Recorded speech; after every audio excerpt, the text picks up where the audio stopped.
مشکلوں میں گھرا سوزے دل کی کریں کیا دوا.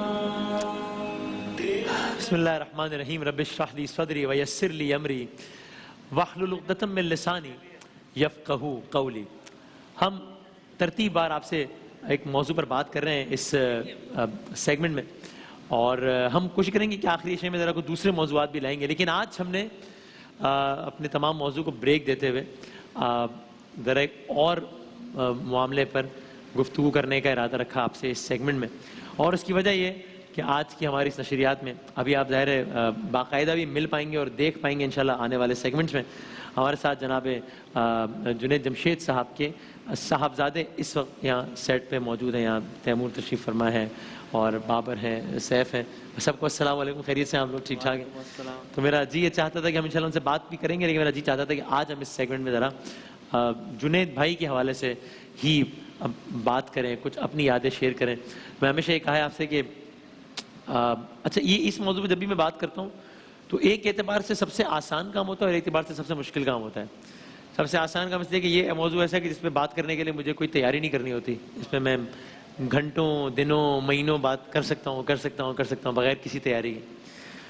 اور سب سے مشکل کام اس لیے ہوتا ہے کہ اس پہ بات کرنا بہت مشکل ہے. مطلب میں یہ اللہ جانتا ہے کہ میں ابھی اس وقت جب اس سیگمنٹ کر رہا ہوں تو مجھے کسی بھی اور سیگمنٹ سے زیادہ ایک ایفرٹ کرنی پڑ رہی ہے کہ اس پہ بات کرنے میں. ظاہر ہے یہ معاملہ ایسا ہے اس لیے. تو لیکن ہم نے چاہا کہ آج ذرا اس بات کریں.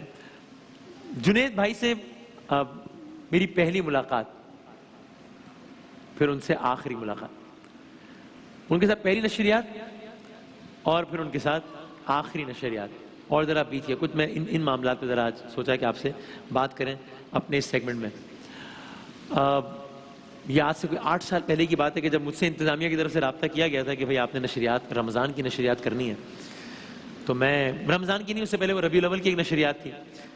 تو مجھے کہا کہ جنید جمشید صاحب کے ساتھ کرنی ہے آپ نے نشریات.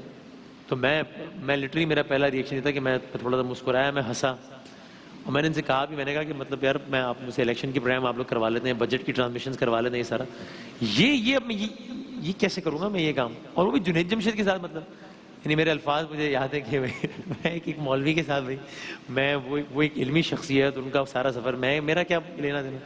تو میری ان سے بنے گی نہیں، معاملہ ہی نہیں بنے گا، ان سے بن ہی نہیں پائے گی میری، کیسے ہوگی نشریات. تو اس وقت انہوں نے سجیسٹ کیا کہ 12 ربیع الاول کی نشریات ابھی تو کر لیں ساتھ.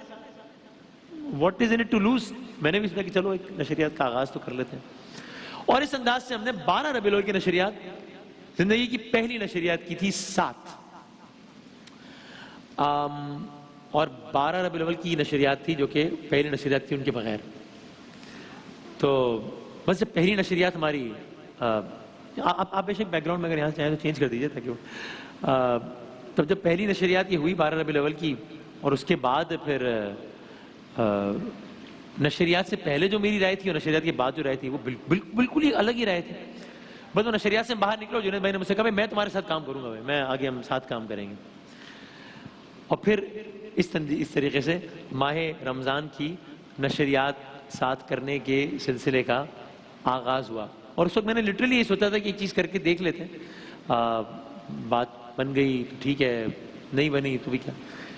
لیکن میں نے ایک بات، اور اب مجھے ان کے بیٹوں کے سامنے یہ جملے دہراتے بڑی تکلیف ہوتی ہے، لیکن ایک بات میں نے ان کی اس دنیا سے جانے کے بعد کہی. میں کوشش کروں جتنے نرم سے نرم الفاظ استعمال کر سکوں. تو وہ میں نے ایک بات کہی تھی اور بات میں بار بار دہراتا ہوں. میں اپنے تمام یہ نعت خواں حضرات گواہ ہیں، میں بھی کل پرسوں یہ بات ہو رہی تھی تو میں نے ان سے کہا کہ میں ایک بات آپ لوگوں کو آج بھی، کیونکہ جب ان کی اس دنیا سے جانے کے فوراً بعد میں نے بات ٹی وی پر کہی تو شاید ہوتا ہے لوگوں کو لگا ہو کہ ابھی جذباتی ہے، ابھی تو رونا دھونا لگا ہوا ہے، ابھی ایک خاص کیفیت ہے، اس لیے جذبات میں ایک بات کہہ دی. میں نے اس کی بات کی تھی کہ میں نے اس انسان سے، میں کہتا ہوں کہ میں نے دنیا میں جتنے انسانوں سے آج تک ملا، جنید جمشید سے زیادہ بہتر انسان میں نے اس دنیا میں نہیں دیکھا ہی نہیں، میں نے دیکھا ہی نہیں. اور میں نے اس وقت ایک بات یہ کہی تھی کہ میں نے آج تک کبھی ایک لمحے کے لیے ایک دفعہ انڈائریکٹلی صحیح، نرم سے نرم الفاظ میں صحیح، اس انسان سے کسی دوسرے انسان کی برائی سنی ہی نہیں ایک بھی مرتبہ. not even once in my life. میں حلف لے سکتا ہوں اس بات، میں حلف لے سکتا ہوں اس بات. میں پرسوں اپنے نعت خواں حضرات سے ہم یہیں کھڑے ہوئے تھے اور میں ان سے کہہ رہا تھا کہ میں اشرفی صاحب کہ میں کہہ رہا تھا کہ میں آپ لوگوں کے سامنے کسی بھی چیز پر ہاتھ رکھ کر مقدس سے مقدس ترین چیز پہ ہاتھ رکھ کے یہ بات کہہ سکتا ہوں کہ میں نے ایک لمحے کے لیے کوئی ایک چیز، ایک جیسچر ایسا ایک سیکنڈ کے لیے محسوس نہیں کیا جس کی وجہ سے میں کہہ سکوں کہ اس انسان میں کسی بھی ایک مسلک کے لیے 0.01% بھی تعصب تھا. نفرت تو بہت ایک آگے کا لفظ ہے، تعصب بھی تھا یا ذرا ناپسندیدگی تھی کسی بھی مسلک کے لیے. میں حلفیہ یہ بات کہہ سکتا ہوں. یہ وہ بات ہے کہ جو میں نے ان سے سیکھی تو نہیں، کوشش کرتا ہوں سیکھنے کی. اور ابھی بھی وہ ظاہر ہے مولانا طارق جمیل صاحب سے بڑی انسپریشن لیتے تھے، اور جو حالیہ ایک سارا ایپیسوڈ ہوا میں اس کی ڈیٹیل میں نہیں جانا چاہتا، لیکن باقی اس میں مولانا طارق جمیل صاحب نے بھی جو ان کا منصب نہیں تھا لیکن اس کے باوجود انہوں نے آ کر جس طریقے سے جو ٹی وی پر الفاظ کہے کہ میں سرنڈر کرتا ہوں، میں معافی مانگتا ہوں، جو میرا خیال ان کو کہنے کی بالکل ضرورت نہیں تھی. انہوں نے مجھے سمجھ میں آئی کہ بڑے لوگ ایسے ہوتے ہیں. جنید جمشید اس لیے بڑا انسان تھا، اور طارق جمیل اس لیے ایک بہت بڑا انسان. تو یہ ایک ایسی بات ہے جو کہ میں نے ان سے سیکھا. اور پھر ایک دفعہ یوں ہوا، اگین اس واقعے کا بھی اتفاق سے ایک گواہ ہے، اتفاق سے میرے دوست ہیں راجہ مطلوب صاحب، شاید میرے قریب کے لوگ جانتے ہوں کہ بڑے اچھے دوست ہیں. تو امریکہ میں ہم ایک دفعہ اٹلانٹس سٹی میں ساتھ بیٹھے ہوئے تھے ایک ہوٹل میں اور جنید بھائی. تو ان کی کال آئی راجہ صاحب کی، مجھے نہیں پتا تھا کہ وہ کال ریسیو ہو گئی تھی، لیکن میں بات ٹی وی بتا رہا ہوں، گواہ ہے بات کی، وہ کال ریسیو ہو گئی تھی. مجھے تو مجھے نہیں معلوم تھا کہ یہ جو ساری کنورسیشن ہے یہ ایک اور آدمی بھی سن رہا ہے. اور میں نے 5-6 منٹ بعد دیکھا کہ میں نے کہا ارے فون آیا ہوا، تو میں نے اٹھایا تو وہ ہی واز ایکچولی کرائنگ راجہ صاحب ہماری، میری اور جنید بھائی کی بات سن کے. وہ کیوں؟ تو جنید جمشید کا مشن اور ان کی زندگی کی سب سے بڑی خواہش یہ آپ سنیے گا. ہم اٹلانٹس کے ہوٹل میں اکیلے بیٹھے ہوئے تھے، ہمارا ایک ایونٹ تھا، ایونٹ میں ہم ذرا وہ گاڑی میں لینے آنے والی تھی، وہ ذرا لیٹ ہو گئی تھی. جنید بھائی مجھ سے اس وقت بیٹھے ہوئے کہنا کہ یار وسیم سوچ یار، روز محشر مفہوم بتا رہے تھے، بہت سارے ایسے لوگ ہوں گے کہ جن کا، اور یہ بات مجھے اتنی خوشی ہے کہ مجھے بعد میں کئی لوگوں نے کہی کہ ہم نے یہ بات سنی اور اس پر عمل کرنے کی کوشش کی. کہنے لگے بہت سارے ایسے لوگ ہوں گے کہ جن کا ٹھکانہ طے ہو چکا ہوگا کہ جہنم ہے، ان کے اعمال کی وجہ سے دیگر طے ہو چکا ہوگا کہ ان کا ٹھکانہ جہنم ہے، لیکن جنت میں بھیج دیے جائیں گے. اینڈ وائس ورسا، بہت سارے لوگ اعمال وغیرہ سب کچھ اس قابل ہوں گے کہ جنت میں بھیج دیے جائیں، ان کو یقین ہوگا ہم جنت میں جا رہے ہیں، جہنم میں بھیج دیے جائیں گے. جب پوچھا جائے گا کہ بارے لا یہ کیا، یہ اتنے اچھے اعمال والا انسان، یہ نماز، یہ روزہ، یہ جہنم، یہ اتنا برا انسان، یہ جنت، تو بتایا یہ جائے گا کہ یہ انسان اگرچہ اس کے اعمال تو اس قابل نہیں ہے، لیکن ہاں یہ ضرور ہے کہ اس نے میری امت میں اصلاح، میری امت میں جوڑ پیدا کرنے کی کوشش کی تھی، میری امت کے لوگوں کو اس نے ملانے کی کوشش کی تھی، میری امت کے 2 لوگوں میں اس نے اتحاد پیدا کرنے کی کوشش کی تھی.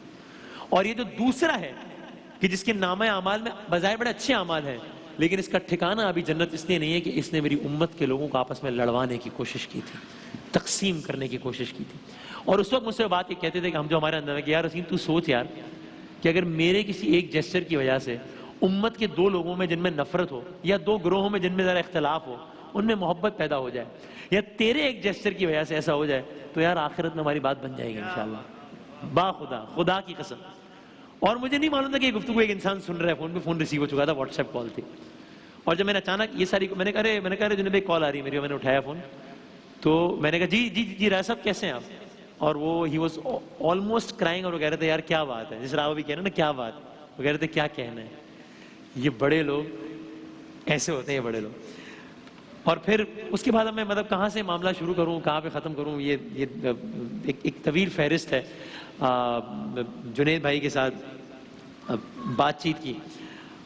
اور یہ بھی عجیب ہے، آپ یقین کیجئے میں اس میں کوئی مبالغہ نہیں کر رہا، اور مجھے نہیں معلوم اس کی، اب جب اگلی بات بتا رہا ہوں اس کی انٹرپریٹیشن کس طرح کی جائے مجھے نہیں معلوم، لیکن یہ اگین میں اس پہ حلفیہ کہہ سکتا ہوں کہ یہیں اسی ٹرانسمیشن میں یہاں کھڑے ہوئے کتنی مرتبہ انہوں نے مجھ سے کہا، آخر میں کتنی مرتبہ کہا کہ خان صاحب آپ نے اکیلے لے کے چلنی ہے نشریات آگے، اب ہم جا رہے ہیں، اب ہم تم سیکھ کے، اب تم کپتان ہو. یہ تو میرے پاس یہ بات وائس نوٹ کی صورت میں پڑی ہے، بس اب تم نہیں چلانا ہے سارا. اور میں کہتا تھا یار آپ یہ کیوں یہ بات کرتے ہیں، میں بلکہ اکثر ان سے کہتا بھی تھا کہ آپ جو ہے نا یہ ذرا، چونکہ میں ان سے وہ لبرٹی لے لیتا تھا تنہائی میں ذرا مذاق کرنے کی سب کے سامنے نہیں، تو میں اس کہتا تھا کہ آپ یہ ڈرامے بازی نہیں کیا کریں میرے سامنے. میں جملہ کہتا تھا کہ بھائی آپ یہ ڈائلاگز نہ مارے میرے سامنے، یہ ڈرامے بازی نہ کریں، ہم ساتھ ہی شروع کیا، اس کو ساتھ ہی لے کے چلیں گے. یہ اکثر یہ ہوا. اور اب ایک روز میں کہیں ٹریول کر کے کہیں سے واپس آیا تھا، تو میں سو رہا تھا، بہت دیر سے اٹھا, دوپہر کا وقت تھا, میں اٹھا تو میں نوٹ کیا, جب اپنا فون کھولا تو مجھے شاہ زیب خانزادہ صاحب, آپ جانتے ہیں, مشہور و معروف اینکر ہیں پاکستان کے, ان کا واٹس ایپ آیا ہوا تھا کہ جنید بھائی کوشچن مارک. تو میں نے ابھی بھی میں اٹھا تھا, بہت سارے میسیجز تھے شاہ زیب کا, میں نے پہلے دیکھ لیا, تو میں نے جواب میں 2 کوشچن مارکس بنا کے بھیجے کہ واٹ, کیا. تو اب ظاہر ہے میں اس کا مفہوم بتا رہا ہوں گفتگو, مجھے ورڈ ٹو ورڈ نہیں. تو انہوں نے کہا یہ پلین جو کریش ہوا ہے, مجھے کچھ سمجھ ہی نہیں آئی, مجھے کیا کہہ رہے ہیں, مجھے کچھ سمجھ ہی نہیں آئی, میں ابھی ایک نیند سے اٹھا ہوں. میں تو مجھے یاد ہے کہ میں نے اس کو یہ میسج کیا, میں کہا نو پلیز ڈونٹ سے دس, میں نے کو یہ میسج کیا, پلیز ڈونٹ سے دس. ابھی بس یہ ہوا تھا اور اتنے میں ایک فون آیا, اور اس کے بعد ایک ایسا لگا کہ سمندر آ گیا نا ٹیلی فون کالز کا. ارسلان کا فون میں نے اٹھایا, ابھی ساتھ آئے ہیں آپ لوگ, ارسلان صاحب کے ساتھ آ رہے ہیں, وہ بھی راستے میں, جو جنید بھائی کے ساتھ ہوا کرتے تھے ہر وقت, میں نے ان کو ساتھ دیکھا, ابھی میرے بھی ساتھ ہوتے ہیں اکثر.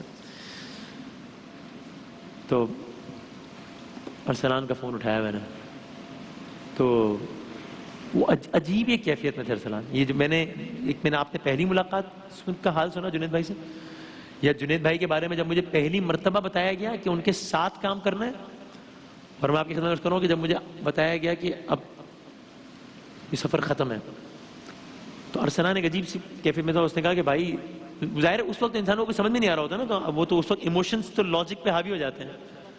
آپ بات کیا کہہ رہے ہیں, فون مائک میں, میں نے اپنا فون بند کر دیا تھا اس وقت. اچھا, کیونکہ جس طرح فون آ رہے تھے جی, اور جس طرح اسی طرح مجھے رسپونڈ کرنا نہیں آ رہا تھا, سمجھ نہیں آ رہی تھی نا, سمجھ نہیں آ رہی تھی کہ میں کسی کو کیا جواب دوں, ہاں بھی کیسے بولوں, کیونکہ میں خود اتنے شوق میں تھا کہ یہ ہو گیا. مجھے بھی میرے ایک دوست نے فون کر کے بتایا, میں آفس سے بیٹھا تھا, 4:30 بج رہے تھے. اچھا اس نے کہا نیوز لگا یار, مجھے لگتا ہے کوئی مسئلہ ہو گیا ہے. اچھا, اور وہیں میں نے نیوز لگائی, اور نیوز میں نے پہلی دفعہ دیکھا, اور میں بالکل مطلب آپ سمجھیں کہ میرے رنگ اڑ گئے تھے. اماں کو فون کیا, وہ چیخیں مار رہی ہیں. میں نے کہا میں گھر جا رہا ہوں. میں نے اپنا فون بند کیا اور میں گھر نکل گیا. تو یہ تو اس وقت سب کا یہی حال تھا. ارسلان کا فون اٹھایا, میں نے کہا ہاں ارسلان بولو. ہاں مجھے نا ذرا سا کچھ لگا کہ پتہ نہیں کچھ گڑبڑ ہو گئی ہے, کچھ غلط ہو گیا ہے شاید. تو کہنے لگا کہ بھائی چترال جانا ہے یار. میں نے کہا یار کیا بول رہا ہے, کیا مطلب چترال جانا ہے بھائی, کچھ عجیب سی خبریں آ رہی ہیں بھائی, کچھ سمجھ نہیں آ رہا بھائی. میں نے کہا ارسلان کیا خبریں آ رہی ہیں, کیا ہو رہا ہے بھائی؟ جنید بھائی گئے تھے چترال. تو میں نے کہا ہاں تو کیا ہوا کہ بھائی چترال بھجوا دیں کس طریقے سے. اب وہ ظاہر ہے یہ بڑی یہ الوجیکل سی بات تھی بظاہر, ظاہر ہے کہ کیسا ہوتا, لیکن اس کو کسی کو کچھ سمجھ نہیں آ رہا تھا. بھائی چترال بھجوا دیں کس طرح. میں نے کہا یار ارسلان چترال جا کے کیا کرنا ہے یار, کیا ہوا کیا ہے؟ بھائی میں آپ کو بتا دوں, میں فون بند کر دیا اس نے. ٹی وی میں نے کھولا, لیکن میں نے کوئی نیوز چینل نہیں لگایا. میں نے اس وقت ہٹا, مطلب میں نے بس ٹی وی, مطلب کچھ سمجھ نہیں آ رہا تھا. تو بس مجھے پھر یہ یاد ہے کہ میں نے بہت فون آنا شروع ہو گئے, اور میں نے سارے فون ڈسکنیکٹ کرنا شروع کر دیے, سب کاٹنا شروع, بہت فون آنا شروع ہو گئے ایک دم سے.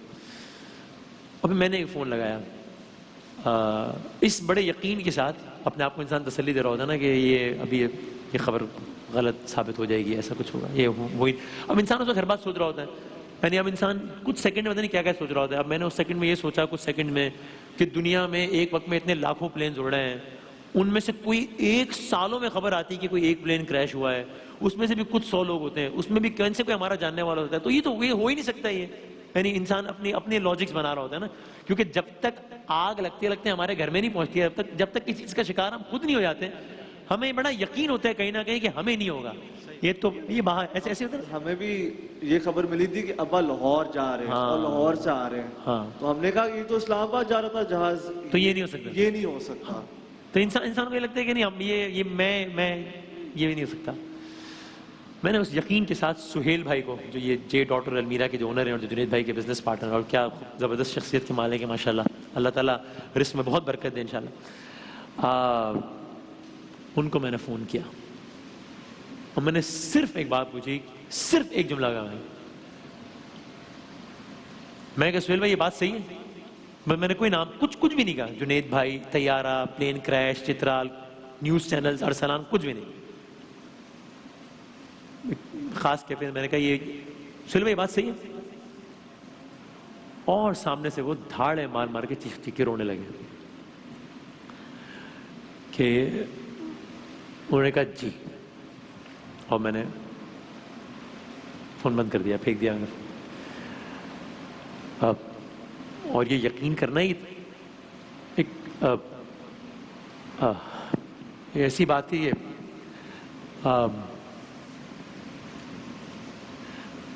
کہ یعنی انسان کس طرح اپنے آپ کو سمجھائے کہ جنید بھائی از نو مور، ہی کیسے ہوتا ہے. تو جس طرح میں نے کہا کہ اس موضوع پہ بات کرنا بہت آسان بھی ہوتا ہے، سب سے زیادہ مشکل بھی ہوتا ہے. میں آپ کو خدا کی قسم کھا کے کہہ رہا ہوں کہ آج جب ان کے بچے آ رہے تھے تو میں صبح سوچ کر آیا تھا کہ آج ہم نے کوئی رونا دھونا نہیں کرنا ہے آج، بلکہ پچھلی عید پہ ہم ان کی قبر پہ ساتھ ہی گئے تھے. تو بس آج ہم نے سوچا کہ اس سیگمنٹ میں آپ سے قصائص بیان کرتے ہیں، لیکن جنید بھائی سے پہلی ملاقات، آخری ملاقات، اور بس وقت بھی ختم ہو گیا ہے. چونکہ میں یہ نہیں چاہتا کہ روتے ہوئے ہم اس سیگمنٹ کا اختتام کریں، تو بس آخری یہ خبر میں نے ان کی اس طرح سنی، اور آخری ملاقات اس طرح کہ میرا جو اپنا جو ایک پرسنل جو ایک بزنس وینچر ہے نیا، جو آپ جانتے بھی ہیں، سنتے ہیں، WB مہمانی کی طرف، اس میں آپ دیکھیے کہ وہ انسان کتنا دوسروں کا سوچتا تھا. اس برانڈ کا جس سے میں منسلک ہوں WB مہمانی، ان کا ہیمانی ہربلز کا ایک پروگرام تھا پاکستان میں. وہ جانتے تھے کہ یہ میری آخری ملاقات بھی تھی جنید بھائی سے. اور آپ سوچیں کہ وہ کتنا دوسروں کا سوچتا تھا وہ انسان، کہ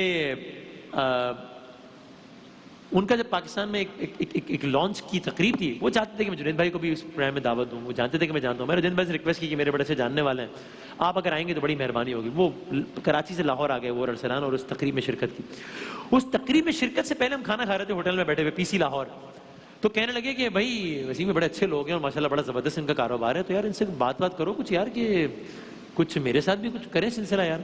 اچھا جس انداز سے انہوں نے بات کی نا، تو مجھے یقین تھا کہ یعنی یہ اپنے لیے بات کر رہے ہیں، ظاہر ہے کہ چونکہ وہ یعنی اتنے پیشن سے بات کر رہے تھے کہ یار ان سے کہو میرے لیے بھی کچھ سلسلہ بنائیں یار، کچھ میرے ساتھ بھی کچھ کریں.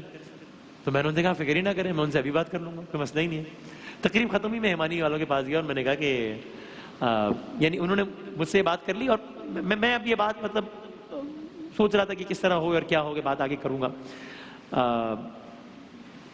جب ہم لاسٹ ٹائم ملے، آخری ملاقات PC لاہور کی لابی میں، جو کہ ہماری آخری ملاقات تھی، ابرار الحق صاحب بھی موجود تھے وہاں پہ. تو مجھ سے کہنے لگے کہ وہ بات میں نے کر لی ہے وہ ان سے. میں نے کہا کون سی بات کر لی؟ وہ جو میں تم سے کہہ رہا تھا کہ ہیمانی والوں سے کرنی ہے. میں نے کہا وہ کون سی بات کرنی ہے؟ کہنے لگا وہ جو میں تم سے کہہ رہا تھا نا کہ ان سے کہو کہ میرے ساتھ بھی کوئی کام کریں. تو میں کہا میں سمجھ نہیں آ رہی، آپ نے بات کر لی کہ آپ نے ان کے ساتھ کام کرنا ہے؟ تو کہہ نہیں میں نے کیا کام کرنا ان کے ساتھ، یا میں کہہ رہا تھا کہ تم ان سے کہو کہ تمہارے لیے تمہارے ساتھ کام کریں یہ. ہاں خدا کی قسم، جی کہ میں کہہ رہا تھا کہ تم ان سے کہو تمہارے ساتھ یہ کام کریں. لیکن مجھے لگا تم کر نہیں پاؤ گے شرمندگی ہمارے بعد. تو میں نے بات کر لی، انہوں نے ہاں کر دیا، وہ کل تم سے ملاقات کریں گے. اس کے اگلے دن ہماری ملاقات ہوئی اور اس کے بعد یہ سفر آگے بڑھا. تو یہ نہیں، وہ اتنا زیادہ اس انداز سے دوسروں کے بارے میں اس طرح سوچا کرتے تھے، اور اتنے پیشن سے دوسرے کے لیے بات کیا کرتے تھے کہ انسان کو یقین ہی نہ ہے کہ یہ بات میرے لیے کر رہا ہے. اس کی آنکھوں میں اتنی چمک ہے تو یہ اپنے لیے بات کر رہا ہوگا نا، اس لیے میرے لیے تھوڑی بات کر رہا ہوگا. یہ کوئی داستانیں، فلمیں، وہ کہانیاں نہیں ہیں، یہ آپ بیتی ہے. اللہ تعالیٰ جنید جمشید صاحب کے درجات کو بلند فرمائے انشاءاللہ. ایک وقفے کے بعد حاضر ہوتا ہے. ماہ رمضان یوں آ گیا، بن کے رحمت یہ پھر چھا گیا، کیسے تجھ سے کروں سا